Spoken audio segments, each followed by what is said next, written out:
One of the greatest joys that we have had in the 20 years that we've been building this business is to build deep, meaningful relationships with top producers who know how to make it happen. And Mike and Michele are some of our favorites that we get to share with you today. So Michele and Mike have been top producers, not only in our organization, but in the industry at large. Yeah. She has been a giant in our industry for years. They've been a part of our team for 15 plus years. They have an amazing family, and we have had a great privilege to be able to call them friends.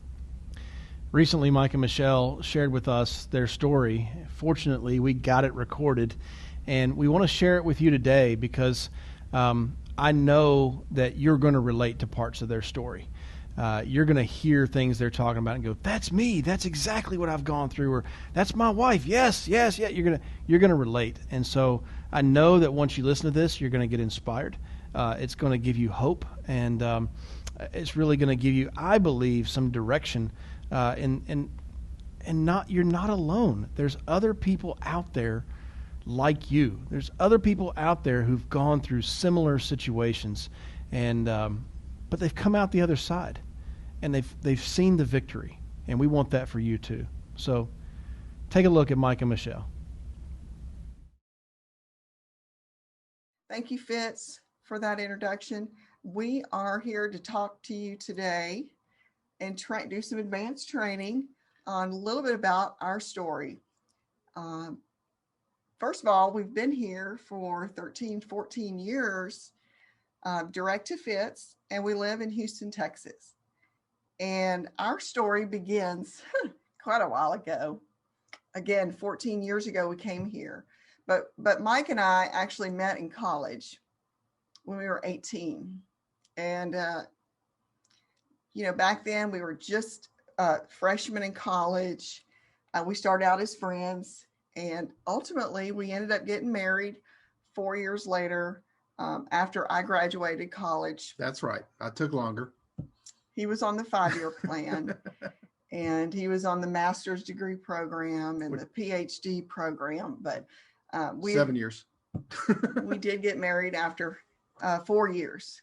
And I worked as an accountant, and we always had big dreams.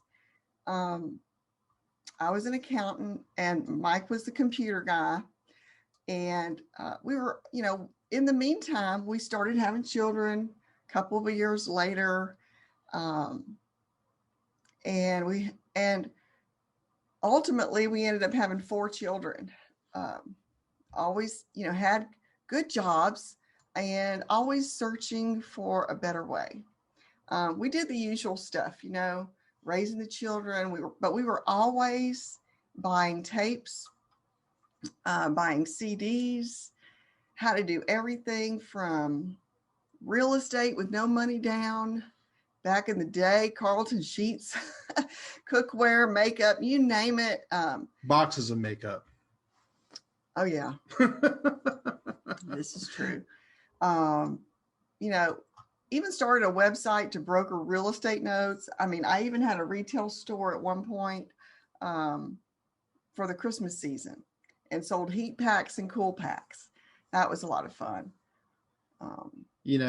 And I go back to those times, and for everybody here, we've all heard it. You go to school, you get a good job. That's the whole mission, right? And we thought that those jobs are going to be our livelihood. Like we were going to stay in those jobs forever. So IT, man, I had big dreams. I got my degree. I went out and we left, moved to DC. I worked for a government agency there, one of the intelligence organizations with the Defense Department. Loved that job. But then we started getting homesick for family. And so we got to move back, and made our way to Texas. And in Texas, I was working in lots of big corporations. Today, it was HP. It's been a number of things along the way. But then we also, about, I guess, 1998, started getting that bug again. And so guys recruited me to go, hey, we got this new startup. We're going to give you stock. We're going to do this. We're going to do that. And that was just crazy. Did that over a number of years. But then I got to tell you, 2001 happened. I don't know why it's that far back, right? It's 20 years now. But when 9/11 happened, everything changed. We had people in our company in the air. They had to land. They had to find ways home. Within about 4 weeks, our company was shutting down our Austin office. I was going to be unemployed. I had to go find some work to do. And really blessedly, we came to Houston. Now, the biggest thing about Houston is that's where we kind of got our intro into the insurance world. I started working in higher ed, which I thought was a lot more less political than corporations. I've come to find out it's worse, right? And so started doing that. And as that went on, our dream just diminished. We were still doing some different, dream building organizations. Michele was doing some energy stuff. I was doing travel, but we were never being as successful as we could have. So that 9 years since we came to Houston, 2002, we just stalled. Our dreams are stalled.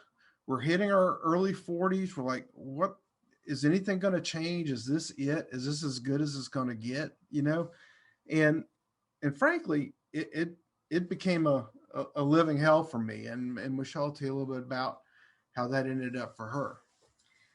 Yeah. And I mean, although on the surface, everybody looked at us and Mike has a great job. He's working for the University of Houston. He's running the systems there. But behind the surface, he was working 60 hours a week. He had a lot of pressure and he was just really unhappy. And I knew it. I was getting sick too. Yeah, he was, from, it was affecting his body. It was affecting his physical well-being. And so we were still searching at that point. That's when, I was looking for things. I was dabbling into different sales opportunities, from credit cards to energy, and then even insurance. And I tell y'all, every time we started something new, I know if y'all have never heard this, is we'd sit all our kids down and we say, we're going to make this big run, right? And this is going to make us, it could be life-changing. It's going to really change what we're doing in life. And it just seemed like all those different things just never really, I would say, quite achieved that, Exactly. So, in 2007, a friend of mine, Grady, said, hey, I need you to come check out a business that I'm looking at. I want you to take a look at it and let me know what you think. And of course, what do we say when someone says that? Sure, I would love to give you advice, right? He was just suckering me into come checking out this Fitz opportunity that we had in Dallas. And so we lived in Houston, so we drove to Dallas. I'll never forget that night. Saw the opportunity. Fitz presented the opportunity. That's when I met Fitz for the very first time. Signed up immediately. Saw such a huge opportunity with this organization. Stayed the next day, did training, got leads in my hands, and we drove back that night, and I started working right then and there. Yeah. Started dialing. But I saw something there in that opportunity that I had never seen before. And this industry, it actually changed our life. But I will let, Mike get more into that. It was, it was just at the first I thought, okay, this can be big. And there were big stories of successes. But, like most people, it's hard to see what you have in your hands until later. So about 2 or 3 weeks later, I picked up some more leads, made a couple of sales, and went to a little city named Brownwood, Texas, which is about 5 hours away. I ended up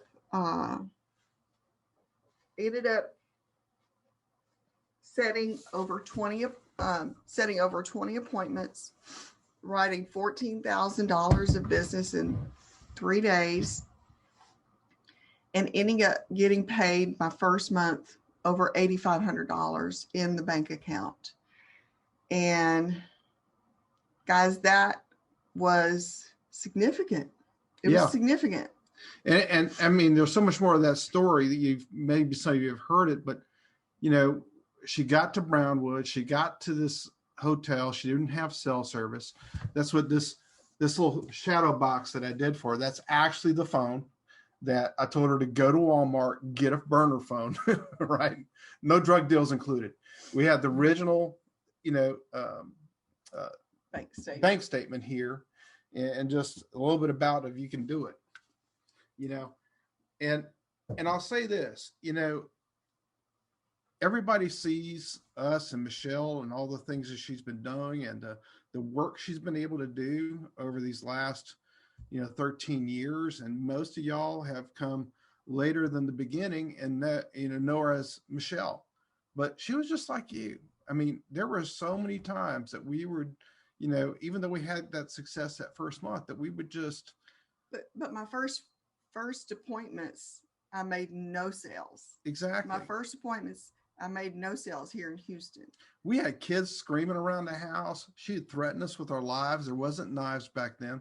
But she would, we had to close the door, signs on the door. Everybody had to be quiet, but we knew that this was something. It was something different than anything we've really ever done before. So that first few years, I think, was really, we made good money, right? It was at that point that, Mike, when I did that I made a decision that I needed to go seriously all in, that there was no plan B. I had other business ventures that I was in the middle of that I completely dropped them. I was doing other things. I completely dropped them, and I started on this process.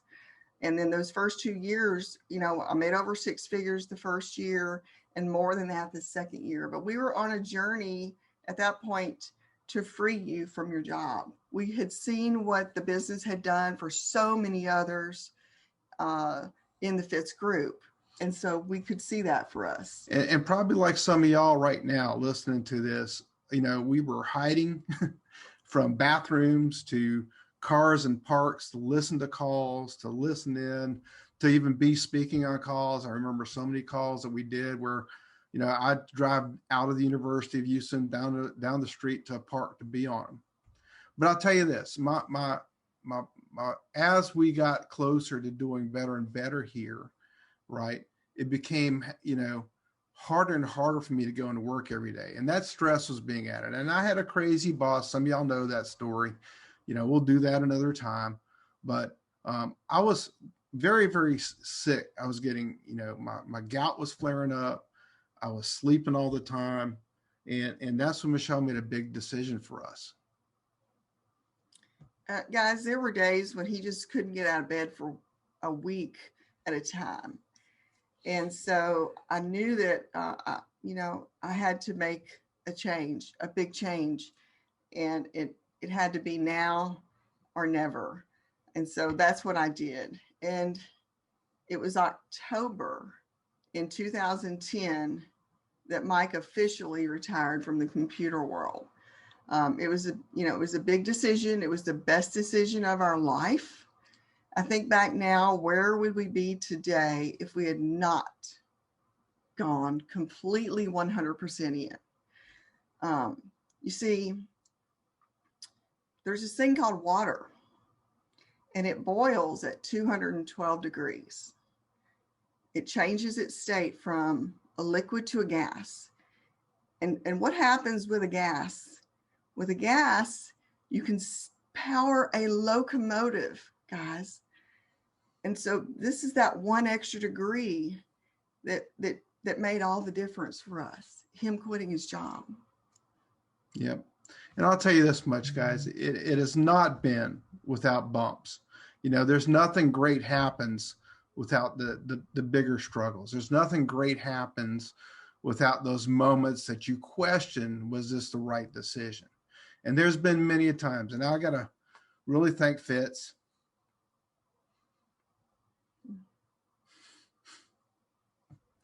There were many times that he counseled with Fitz to make sure that this was the right decision, to make sure we were ready.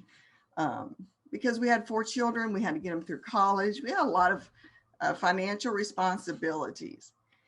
And we had arguments over it. We had tears and we had laughs. But all that aside, it was that one day that Heather finally said, Michele, and I'll never forget it, you can ask us till you're blue in the face if it's the right time.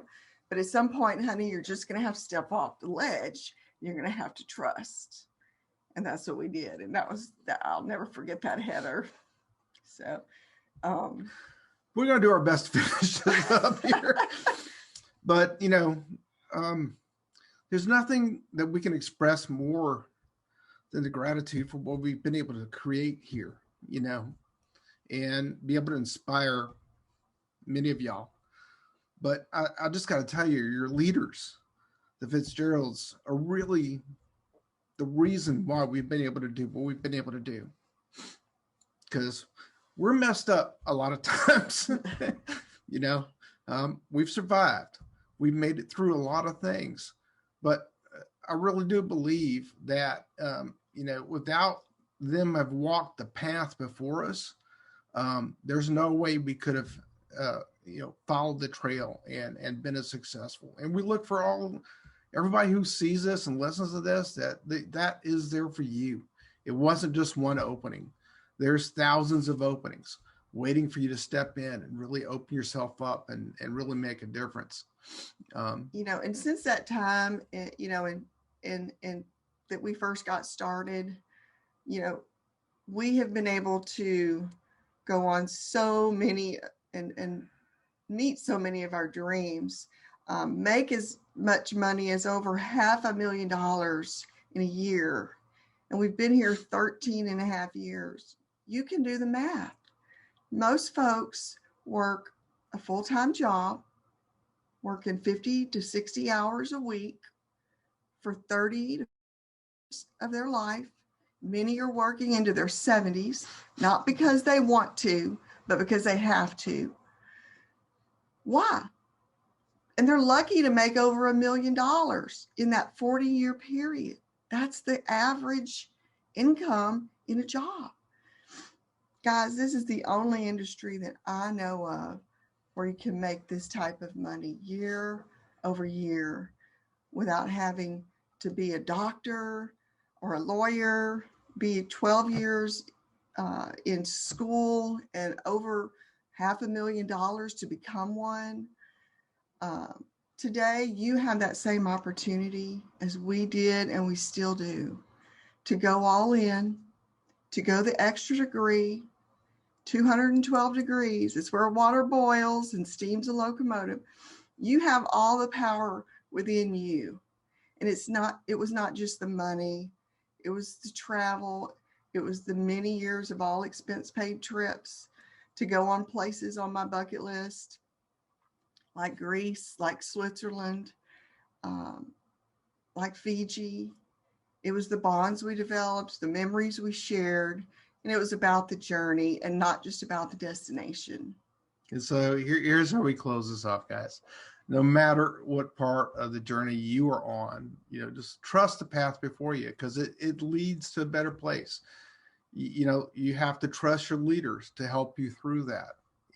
Don't retreat, lean in, and there's no greatness without struggles and challenges. There's no story that everything was perfect and then we were, extremely wealthy. It's never been that way. And if you think it is, it's not. but do not let that throw you off, because if you believe in yourself and believe in your mentors and believe it is worth it, I think you will achieve it.